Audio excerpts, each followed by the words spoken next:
Hey guys, welcome back to the BuzWeaver channel, and in our top stories today from the Washington Post, Pelosi lands in Taiwan defying Chinese warnings of forcible response. And as you can see, so far, we've not seen any acts of war against Taiwan or any of the aircraft that were escorting her being shot down, of course, because as you know, if you're on the BuzWeaver channel, if you are a regular here on the BuzWeaver channel, a regular viewer, a subscriber, I hope, who hits that like button and supports the channel, you guys know you are on the cutting edge of societal evolution. We take the difficult, we take the confusion, we take the tumult, and we try to narrow it down because of the framing and narrative driving by any establishment within the media, whether it's legacy media or foreign media.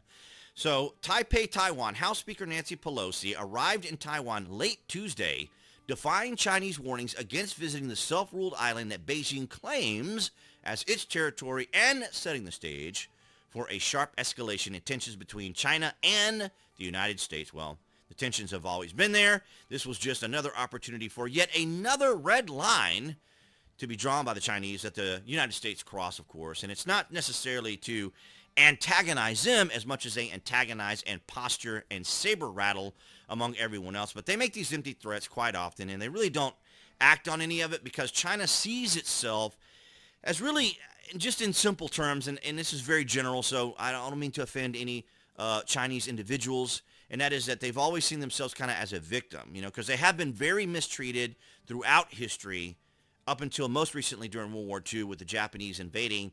They were treated very, very poorly. And so they do have a very xenophobic mindset, a very self-protecting mindset. And so they want to make sure that their interests are not trampled upon and they're not taken advantage of and that sort of thing. So they kind of have that kind of a mindset.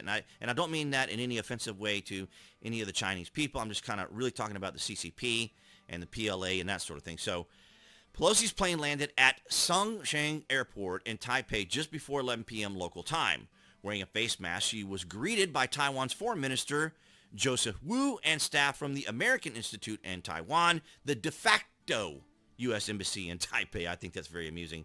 Pelosi's visit has enraged China, which for years has sought to diplomatically isolate the island and view such exchanges with high-level foreign dignitaries as support for Taiwanese independence. The Chinese Communist Party claims Taiwan a self-governing democracy that is home to 23 million people as its territory, despite never having ruled it. No, they have not. Chinese leader Xi Jinping has pledged to reunify Taiwan with China by force if necessary. But I don't anticipate that they will. And as we see here, so far nothing has actually happened. However, that is not to suggest that in the tumultuous times that we are in, as we saw with Russia and Ukraine, there are actions, there are maneuvers that are done. And the United States was watching Russia quite sharply, of course, with radar, satellite, all that good stuff, and seeing that they were actually building up to make a sort of move, despite claims that they weren't, and, of course, assurances that they were making with Zelensky that it wasn't going to happen. But, of course, it did happen, much to the surprise to everyone else, particularly those of optimism biased. But even though we are in 2022, ladies and gentlemen, I want to emphasize this clearly. Human beings are human beings. And they have always done what human beings have done since we have been on this planet. So it doesn't matter how educated you are, how much technology you have, human beings will always resort to a form of their base nature. That's just the way we are. That's just our nature. And so it is interesting to see how Chinese will further move from this position because the United States has yet again crossed another red line. And I want to emphasize this as well.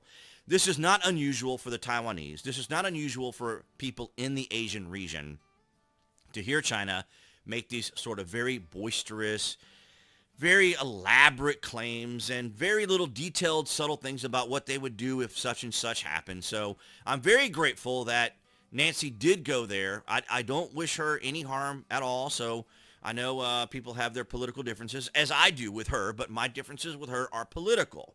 And so I'm glad that she went. I'm glad the United States stood its ground. I'm glad either the Biden administration, if Biden even remembers and can recall what just happened, allowed this to happen. This is very, very critical, very, very important. A huge win on face when it comes to the United States, because face in China is a cultural thing.